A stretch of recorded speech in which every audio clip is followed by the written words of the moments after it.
Hey, Coach, I'm sure you've had a pretty busy week. How do you guys work throughout the week in order to be prepared for the next game? We've just been working our process. Every week we like to say nameless, faceless opponent. Obviously we realize we all know who we're playing every week, and that's a good thing. We run our stuff against that opponent for that week. That's kind of our philosophy from a preparedness standpoint with football. And other than that, it's all the same. Only the names will change. So we really truly are working our process. From 18-hour rule. After the game on Saturday to win, whatever the outcome is, what we preach to our guys and we believe is, every day of the week has a theme in a game week in the season. So Sunday's always Victory Sunday. And if our process is better than the opponent's process throughout the week and on that Saturday, then on those Victory Sundays, we'll be enjoying a win. All right. That doesn't last very long. We have an 18-hour rule. We move on. We move on. Now, it bleeds into Monday a little bit because Sunday is the off day for the players, and Monday, inevitably, there will always be things to correct. So when we win, there may in fact be more to correct sometimes than obviously the outcome that we had on Saturday, which we don't ever want to have. Yeah. All right. So Monday, we call Mandatory Monday, Tell the Truth Monday, where we're telling the truth about what we saw on film and what occurred so we can analyze and get better and focus on improvement.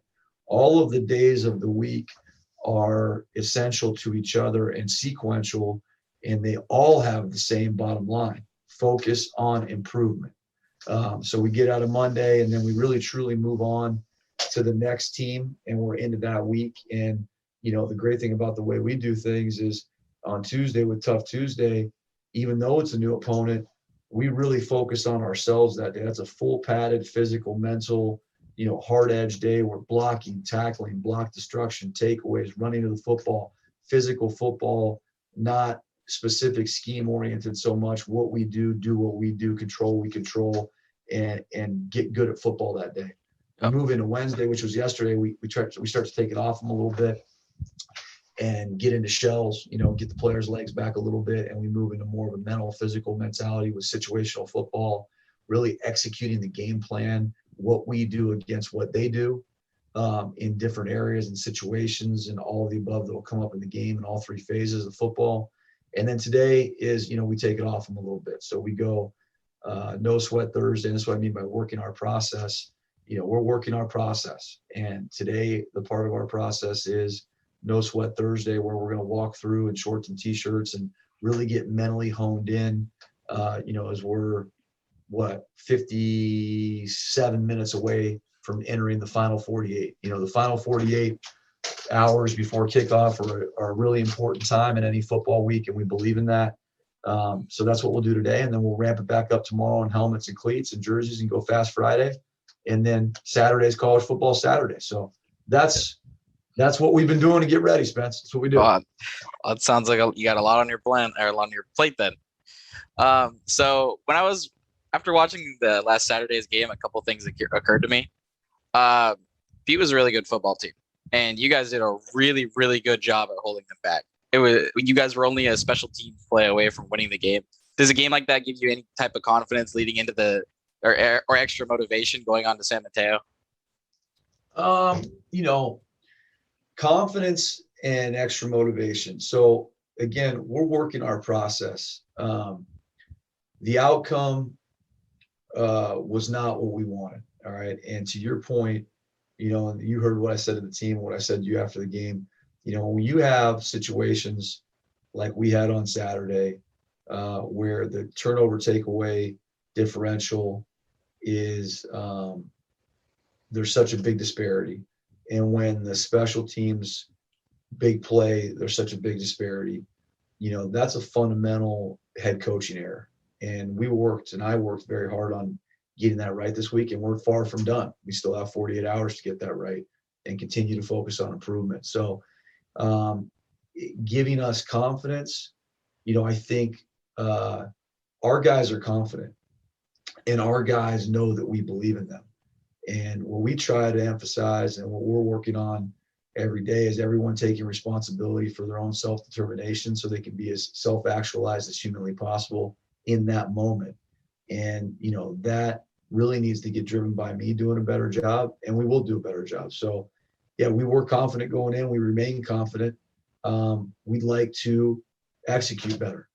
We would like to execute better. We would like to take care of the things that we can control much better. One of those turnovers, it's called turnovers in the stats. One of those was a true takeaway. The Butte guys took it away and poked the ball with Coleman. And if Coleman secures the ball better and we teach that better and emphasize that better, it won't happen.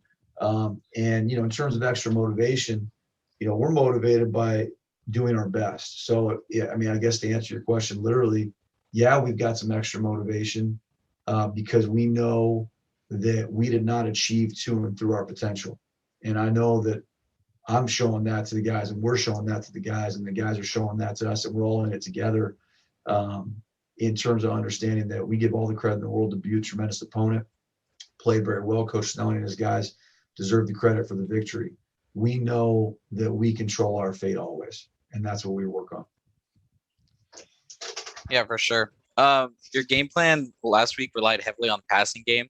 But when you guys did run the ball, John Friend averaged 4.1 yards per carry over 10 attempts. Do you think his role in the offense could grow over the season? I'll tell you exactly what's going to happen. We're going to become better decision makers across the board, from head coach to coaches, up from player all the way back up. Offense really comes down to execution. Yeah. You know what I mean? You have to execute in all three phases. It's a lot. There's an old phrase in football, run through your mistakes. On defense, a lot of times you can run through your mistakes. You really can. On offense, really hard to run through your mistakes. You got to execute. And execution on offense comes down to controllable decision-making. And we're going to do a much better job decision-making on the offensive side of the ball. And I think that'll just naturally get an outcome perhaps that you're talking about in terms of, being more balanced. All right. And also emphasizing and featuring guys that need to be featured, Yeah. So in total, Butte put up 24 points on the board, which is not ideal, but the defense only gave up one touchdown. So that sounds to me like there's something to be optimistic about with the defense. Oh, I kicked the door down on the defensive meeting the other day and just wanted to tell them how excited I was and how important it is for them to know from a mentality standpoint moving forward that anytime you hold a team to 3 and out on either a sudden change scenario, which they had, right? A plus territory scenario, like for example, the punt after safety, we punted after safety, they advanced the ball on the return into plus territory. So that's a sudden change plus territory scenario. Or if you hold the team to a 3 and out and minus territory, those are turnovers. So we were a little bit disappointed in only having one turnover or takeaway, and the one we got was a true takeaway. It happened to be on the 1 inch yard line. All right, but we'll take it. But those other situations, those count for our defense as creating takeaways or turnovers, however you want to phrase it.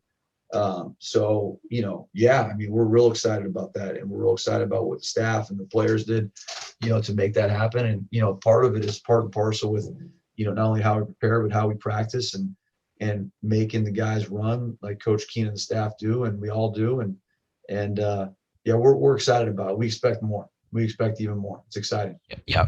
So keeping on the topic of defense, there weren't any sacks from defense, and yet the passing game for Butte was held in check pretty well, which you guys only gave up 143 yards and only allowed 10 completions over the total of the game. If this team can find a way to put more pressure on the quarterback, that'd be pretty good defense, right? Yeah, I think that, here's what I told the kids this week. We need to be really mindful that, adversity and success are cousins, so we're just focusing on the things that we know that we need to do to improve. Is it nice to get pressure on the quarterback? Yeah, we all know that. Sacks are a pivotal, sack differentials a pivotal thing to look at in the course of a game or a season.